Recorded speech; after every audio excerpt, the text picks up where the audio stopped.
Greetings, everybody, and welcome back to Not Funny Guys Presents News Radio Rewatch. So now we have done the pilot episode, and before we get into a lot of this, I want to apologize in advance. This is our episode 2, where we'll be covering episode 2 and 4 of season 2, and this is because somehow my Apple TV order and what is actually the release order got mixed up, which is funny because I got mixed up on the whole Dave and Lisa situation myself. But this, of course, we will resolve next time by getting ourselves back on track. We'll talk about smoking and the big day, and we'll get it going based on the actual release order from now on. I'll just make sure I double check.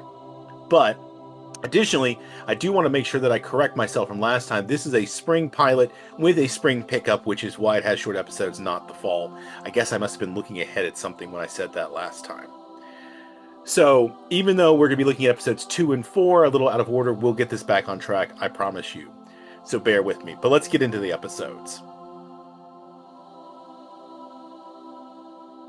First of all, let's talk about Inappropriate.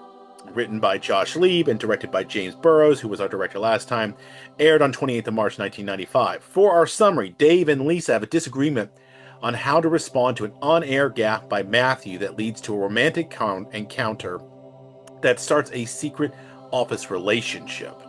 And of course, this is now where we now have Joe Rogan as Joe the electrician and Condi Alexander as on board as our Catherine. We start off the episode with Matthew doing about a sort of where are they now bit about Amy Fisher and Joey Buttafuoco.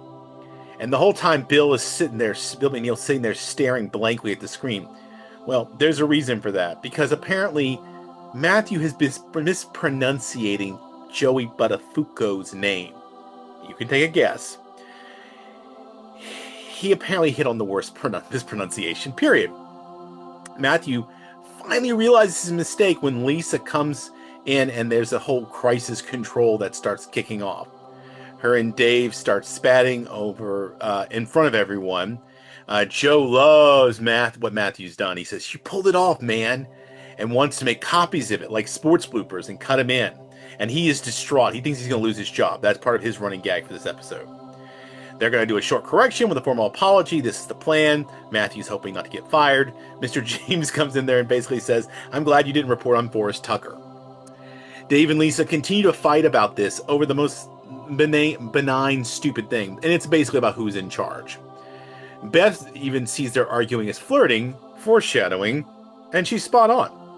Lisa and Dave see each other after they're going to dinner to continue the argument. The next day they come in and it is super awkward. Beth smells a French situation and confronts Dave after he has this really awkward encounter with Lisa. Beth claims to know he's lying, and apparently it's all about him adjusting his tie. Matthew keeps trying to prove he's learned his lesson about his mistake. He's recording himself saying it correctly and playing it now. Unlike the last episode, this one feels strangely, I don't know. I still feel strange about when Dave and Lisa hit things off. I'm assuming this is it because apparently what comes to find out, the escalation is they made out. And Beth now knows, though. Lisa and Dave now have a very awkward office day after talk about professionalism. Keep awkwardly getting interrupted and not making it better by their physical reactions to people coming into them. They start standing super far apart, trying to pretend they're all on the same page about what they're going to do about things. They are not. Dave wants to get back to being professionals, and Lisa wants to keep it a secret. Bill, on the other hand, has been annoying Catherine the whole episode and talking about her birthday, and she's not happy about him doing this. Dave and Lisa continue to be awkward, having some issues in front of the whole office, and the awkwardness of it all continues the next day, where Beth confronts Dave again. This time he's not wearing a tie, but it has escalated because apparently they have now slept together. So Dave and Lisa slept together. As he tells the story, they went to dinner, went back to, I think, his place, did it, then went for a walk and went back to her place and did it somewhere in there. They did it twice. Let's just say that. Lisa figures out that Beth knows, too. Dave and Lisa are still awkward with each other in front of the others. Bill and Catherine fighting, and Matthew scared about losing his job. This is a running thing. Everybody goes to lunch. Apparently, Dave and Lisa stay back to talk, and they did it in the office. More professional. This is more unprofessional than Jim and Pam, to be quite honestly. Or even Michael and, what's her name? Holly. They're from The Office. Quickly trying to get themselves back together. They even find her nylons in a couch. End up neither of them are going to quit, and it'll be their dirty little secret romance. They're interrupted by Matthew, who's still worried about getting fired, and Dave finally finds out why Catherine and Bill were fighting. Bill lets it slip that they used to have a little romance together. Foreshadowing of this disaster, for which Beth is also getting it on with the FedEx guy, because apparently that's what she's done in the past. That's her dirty little secret. So, that's our first episode here. We have a nice little trope with the office romance thing that's going to get out of hand, of course. And it makes sense when you then move on to the next episode, The Crisis. It starts to make sense now that I think I'm putting this back together, even though I'm jumping ahead. So, The Crisis, written by Josh Lieb, directed by Giant Burrows. This is 11th of April, 1995. This is actually episode 4 of the season. Like I said, jumped ahead, but we'll get this back on track. Now, this one's interesting. So we have a coverage of a subway accident that is hampered by the petty jealousies surrounding Matthew's new desk. And this is a fun one because we take this very serious idea of a subway accident, but that's not where everybody's focus is centered. So we have this very standard subway thing, something I think most of us don't understand because we don't live in a large city. But the problem is that Dave wants to be the first ones to report on the scene. Here's the problem, is Bill McNeil lays it out. Reporter goes down there, not allowed access. 8 minutes, they get on and say, no change in the update. But he's determined to make this plan work, and so he's got Matthew down there. But Matthew finally comes back, and he's got a new desk. And everyone then makes this the problem. This is the hill to die on, bigger than the subway crisis. And it's a running gag throughout the episode. Dave tries to kiss Lisa in the office at one point. This is the secret romance, and the fear of favoritism is now at work. Mr. James comes in, very loud as usual, no help. He's brought a golf buddy to just sort of hang out and watch the situation.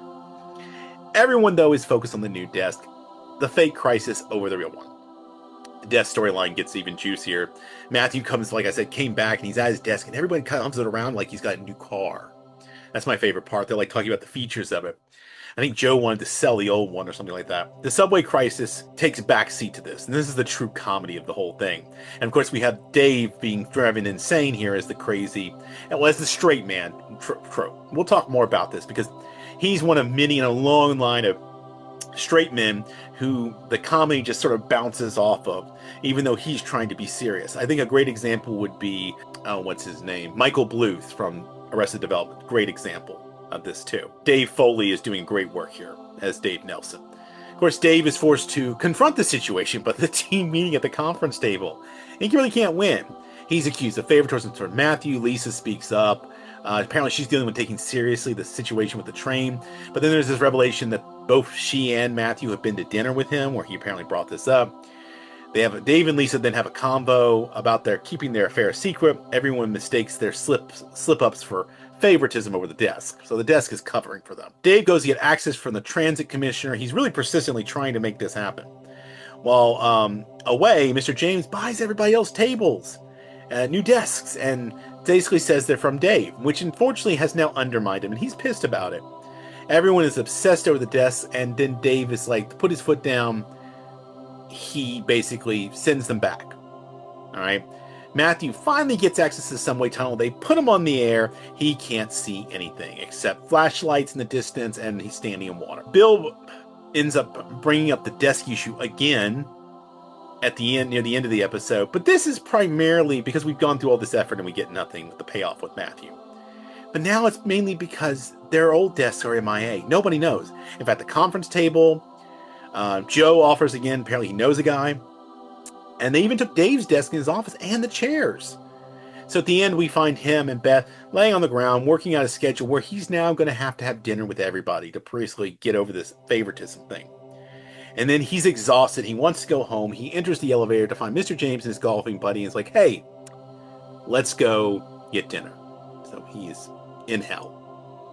And we end credits in this one with seeing Matthew in the subway tunnel with like lights off in the distance, and at one point he drops his phone in the water. But that brings us to the end of that episode. So next time, smoking and big day. But before we go, I want to talk about something connected to this. A little bit of sitcom elementals. And that is the accidental misnaming.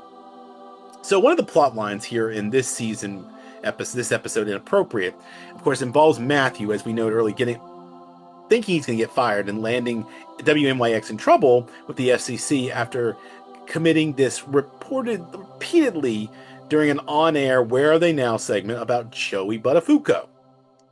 And if you don't know about Joey Buttafuoco and Amy Fisher, I will let you look that up. That's a 90s, late 80s trope there.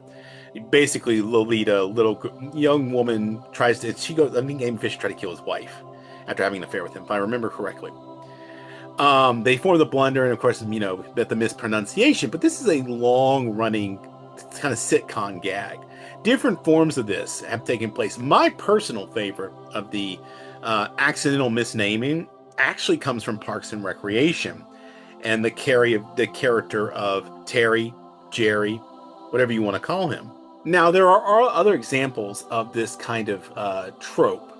I think they did one in The Office, where Michael Scott notoriously butchers names displayed and utter clueless about them. There's other examples, How I Met Your Mother, but like I said, Parks and Recreation is probably my favorite because this comes with, like I said, with Jerry Gergich, who is not labeled under his correct name most of his time. His real name is Gerald Gary Gergich, also known as Jerry with a J, Larry, Lenny, Terry, and Mailman Barry. But like I said, classic little sitcom gag. I will probably try to filter more of these in as we go along because it's just fun to see how and get behind the bare bones of our humor. But we'll talk more about that next time. In the meantime, I'd like you to like, subscribe, share, comment, all that fun stuff. Please do that. Help us let the channel grow. Also, help me input. I'm trying out some new things here, some new approaches to the episodes, a little less summarization, a little bit more talking highlights and favorite things. We're going to continue to work on it. It is a work in progress, so you can write us and make suggestions, and you can do that either by contacting the social media in the description below, or in the description below using our email, or in the ticker below right now, notfunnyguys.offthereels@gmail.com. Please make sure you use a very clear title subject line, because lately a few things have been getting dropped into the spam folder. We're going to try and not have that happen as much anymore. But please let us know. Let me know, things you'd like to see, things you think I can do differently. I'm very open to that material. In addition to that, if you'd like to check out some of our other Not Funny products over here on the YouTube channel, we do the TV show rewatches and stuff. Over on our main podcast, Not Funny Presents Off the Reels, we talk about movies, and right now we are talking about the theatrical Batman releases. We are coming up this week. We got Batman Begins. We're now entering the height of the Nolanverse, and next week will be Dark Knight. So check those out. Here are our thoughts and comments. If that's not your cup of tea, you can always check out one of our other Not Funny Guys podcasts. Of course, we have Not Funny Guys Presents Wrestling with the Horror of It All, where you'll find Casey and Eric, my Not Funny co-hosts, talking about wrestling, mainly WWE, and horror movies, and do their own little specialized brand thing. And if that's not your cup of tea, you want something more academic or discussion-based, interesting, you can come check out myself, Dr. John, and our Not Funny gal, Dr. Kristen, over on Not Funny Guys Presents Thinking About Thinking, where we talk about AI and all kinds of stuff, academic and non-academic stuff that we are thinking about. Both being academics, it tends to lean that way, but we kind of try to free associate. But until then, remember, come back next time, come see us, come learn more about WNYX if you missed out on this great gem of the 1990s. And otherwise, keep it not funny, and I'll see you next time.